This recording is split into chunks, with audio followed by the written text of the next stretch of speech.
Hey guys, it's Trevor Laird here back with the Model 3 Performance, and today we're going to be talking about sleep mode. So basically, when you park your car, once it becomes inactive for a bit of time, it's meant to go to sleep. This is to preserve battery life. It only keeps a bit of 12 volt going to, for the door sensors for when you touch the door, but the main battery is meant to be disconnected.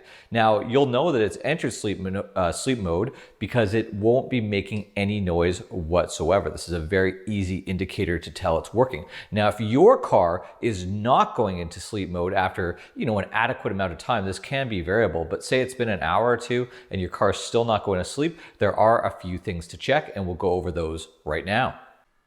Okay guys, so it's been a couple hours since you parked your car and you can hear that it is still on. There are still some fans whirring underneath. You can hear that electricity noise still going. So here's what you're gonna do. First off, check your frunk, okay? Have you popped the frunk? This is gonna be the most obvious one because sometimes people pop it thinking they're gonna grab something out of there, then they forget, and that's no big deal. Secondly, you wanna check and make sure that all your doors are closed correctly, because if they are not closed, that's going to keep the battery running. The most common one here on the outside of the car is going to be the trunk, okay? Because of course, when the trunk is popped, it's barely noticeable at all. You could have hit the button when you were inside the car and then forgotten about it, or you could have let it down lightly. You were carrying something out and it didn't latch properly. So making sure that your trunk is closed, the frunk is closed, and that your doors are closed properly is going to be a big step to getting the car to go to sleep properly. The next step is going to be on the inside. Now, once you're in the car and you're stopped for the night, there's two settings here that are going to prevent it from going to sleep and keeping your battery as disconnected as possible to stop as much drain as possible on it.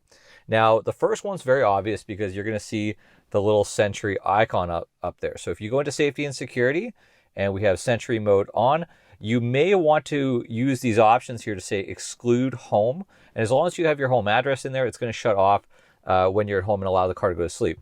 So we're going to shut Sentry mode off. And then the second setting here that's going to prevent your car from going to sleep is actually in the autopilot settings. So if you've been using Summon and you have standby mode on, again, that's going to prevent your car from going to sleep. So you want to make sure that is off, or you're using the exclude home function. So as long as those two things are off, you are going to be able to get this car to go to sleep.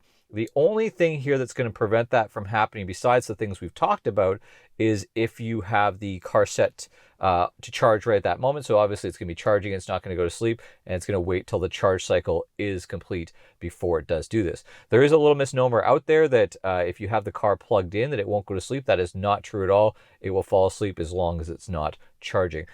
So by checking all of those things, you should be able to ensure that your car does go to sleep. Now, of course, there are a few exceptions to when this is going to work. If the car is downloading an update, or it's uploading some data to Tesla, if you enabled all those data sharing settings, it's going to stay awake for a little extra longer at the end of the night. Also, if you've been having a really long drive, it's probably going to keep those coolers going in order to keep that battery temperature nominal before it goes to sleep. But overall, no matter what, within at least an hour, it should be going to sleep. If it's not, and you've checked all these things, then maybe it's time to contact Tesla service. So anyways, guys, I hope these videos have helped you guys out. I enjoy making them as I go through my car experience here. And if you can like and subscribe, that would be awesome. Talk to you guys soon.